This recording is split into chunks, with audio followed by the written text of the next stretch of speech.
بسم اللہ الرحمن الرحیم۔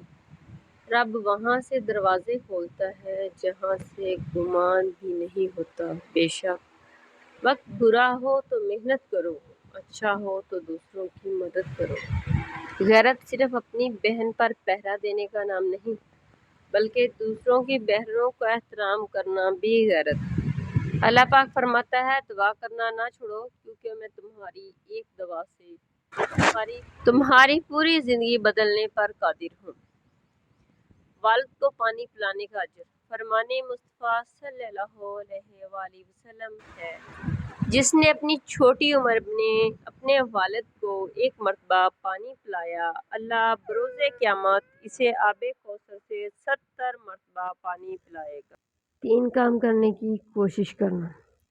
رسول اللہ صلی اللہ علیہ وسلم نے فرمایا، جب آدم کی اولاد کا انتقال ہوتا ہے تو تین کاموں کے علاوہ اس کے عمل کا سلسلہ ختم ہو جاتا ہے۔ نمبر 1 صدقہ جاریہ، نمبر 2 وہ علم جس سے لوگ فائدہ اٹھائیں، نمبر 3 ایسی نیک اولاد جو اس کے لیے دعا کرتی ہو۔ حضور خاتم النبیین صلی اللہ علیہ وسلم نے ارشاد فرمایا، اللہ تعالیٰ کے نزدیک شہید کے لیے 6 انعامات ہیں۔ خون کا پہلا قطرہ گرنے کے ساتھ ہی اس کی مغفرت ہو جاتی ہے۔ نمبر 2 وہ جنت میں اپنی جگہ دیکھ لیتا ہے۔ نمبر 3 عذاب قبر سے محفوظ رہتا ہے۔ نمبر 4 فضیع القبر عظیم گھبراہٹ والے دن سے مامون محفوظ رہے گا۔ نمبر 5 اس کے سر پر عزت کا تاج رکھا جائے گا، جس کا ایک یاقوت دنیا اور اس کی ساری چیزوں سے بہتر ہے۔ نمبر 6 جنتی حوروں سے اس کی شادی کی جائے گی اور اس کے 70 رشتہ داروں کے سلسلے میں اس کی شفاعت قبول کی جائے گی۔ آج ہمارا یہ حال ہے، موبائل کا شوق ہے لیکن نماز کا نہیں، گانوں کا شوق ہے لیکن قرآن کا، انسان کا خوف ہے لیکن خدا کا نہیں۔ اللہ ہمیں ہدایت دے، اللہ اس کے چہرے کو روشن کرے جو یہ بات دوسروں تک پہنچائے۔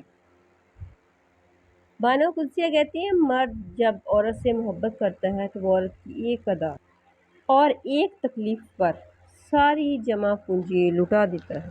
عورت کا پہلا غرور اس کا حسن اور آخری غرور اس کے بچے ہوتے ہیں۔ وہ اپنے آخری غرور کو مکمل کرنے کے لیے اپنے پہلے غرور کو خاک میں ملا دیتی ہے۔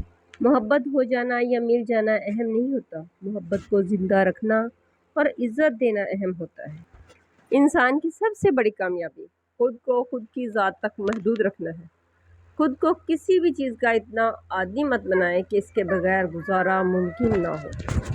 جتنا مل جائے قبول کر لینا چاہیے، ہو سکتا ہے یہ بھی ہماری اوقات سے زیادہ ہو۔ ہم تو گناہ گار بندے ہیں، اس کا فضل تو ہر وقت ہمارے عیب چھپاتا ہے۔ اللہ کو ٹوٹے دل سے بے حد محبت ہے، اس لیے دکھی دل والے اللہ کے قریب ہونے لگتے ہیں۔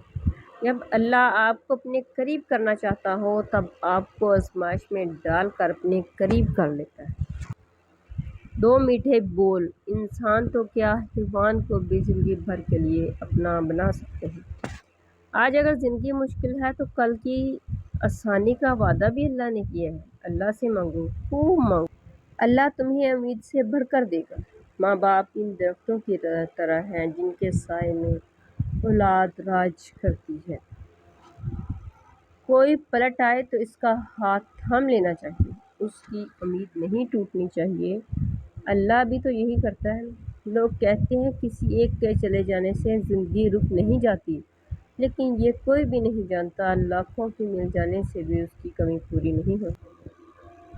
بس بچہ اللہ دکھ بھری داستان کو بڑے دھیان کے ساتھ سنتا ہے، کچھ غم مٹا بھی دیتا ہے، کچھ الجھنیں سلجھا بھی دیتا ہے، لیکن اگر سارے غم ہی سلجھ جائیں تو آدمی اور اس میں بات چیت بند ہو جاتی ہے۔ مرد کی خوبصورتی اس کی شکل میں نہیں، اس کے الفاظ میں ہوتی ہے۔ اگر اس کے الفاظ بدصورت ہوں، اچھا خاصا خوش شکل مرد بھی برا لگنے لگتا ہے۔ زندگی کے حسین لمحات میں واپس نہیں آتے، لیکن اچھے لوگوں سے تعلقات اور ان سے وابستہ اچھی یادیں دلوں میں زندہ رہتی ہیں۔ بند آنکھوں سے نظر آنے والے وہ لوگ ہوتے ہیں جو دل کے اس کونے میں بستے ہیں جہاں سے محبت۔ لوٹ جائیں رب کی طرف، جب لائٹ چلی جاتی ہے تو ہم یہ سوچتے ہیں کہ کاش موبائل چارج کر لیا ہوتا۔ جب مر جائیں گے تو پھر ہم یہی سوچیں گے کہ کاش اپنے رب کو راضی کر لیا ہوتا۔ لوٹ آئیں اپنے رب کی طرف اس سے پہلے کہ لوٹ جانے رب کی طرف۔ اللہ حافظ، ملتے ہیں نیکسٹ ویڈیو میں۔